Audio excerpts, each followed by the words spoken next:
네, 아는 기자 사회부 배두헌 기자 나왔습니다. 자, 배 기자, 이른바 영장 쇼핑 논란이 이어지고 있습니다. 우선 공수처가 서울 서부지법에 영장을 청구한 게 이례적이라서 이 문제가 됐다는 건데 왜 이런 일이 생긴 겁니까? 네, 이 공수처의 재판 관할 규정부터 살펴보겠습니다.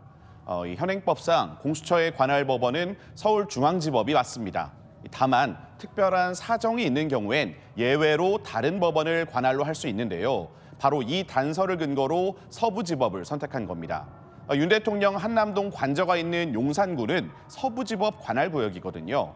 대통령 관저에서 가까운 법원을 정했다는 설명도 했는데요. 하지만 공수처가 다른 대부분의 사건에선 이런 고려 없이 서울중앙지법의 영장을 청구했다는 지적이 나오고 있습니다.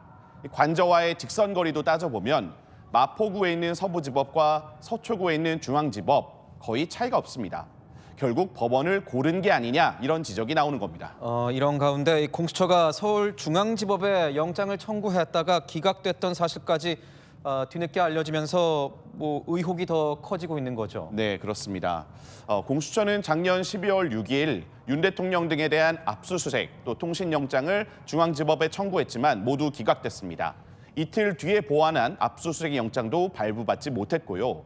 같은 달 20일 김용현 전 국방부 장관 체포영장도 기각됐습니다. 그러다 윤 대통령 체포영장은 서부지법에 청구를 한 겁니다. 윤 대통령 측은 이 영장 기각 위험이 있어 보이니 서울중앙지법을 피한 게 아니냐 이런 의혹을 제기하는 겁니다. 그런데 이미 검찰도 공수처에 이 중앙지법에 영장을 내면 기각당할 것이다 이렇게 경고를 했었다고요. 예, 맞습니다. 대검찰청, 이 공수처가 단독으로 수사할 경우에 서울중앙지법에서 영장 발부 어려울 것이라는 우려를 전달했던 걸로 알려졌습니다. 이 공수처가 검찰의 윤 대통령 사건 이첩을 요구한 12월 8일 이후 이 약 열흘 사이에 양 기관의 고위 관계자들이 세 차례 면담을 한 걸로 전해지는데요.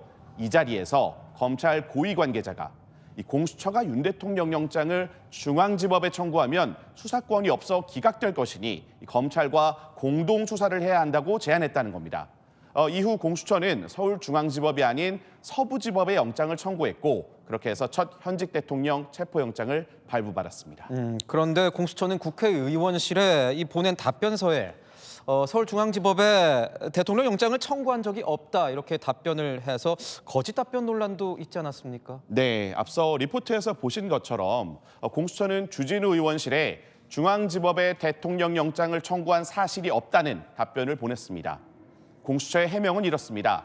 대통령 이름이 들어간 건 맞지만 여러 명의 피의자 명 중 하나로 기재한 것뿐이고 이 영장의 대상도 대통령이나 대통령 관저 등이 포함되지 않기 때문에 실질적으로는 대통령에 대한 영장이라고 판단하지 않았다는 겁니다.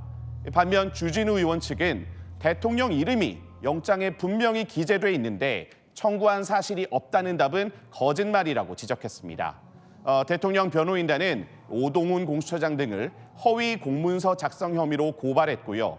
검찰이 공수처의 이러한 답변을 어떻게 판단하느냐에 따라 공수처 관계자들 수사 대상이 될 가능성도 있습니다. 네, 지금까지 아는 기자였습니다.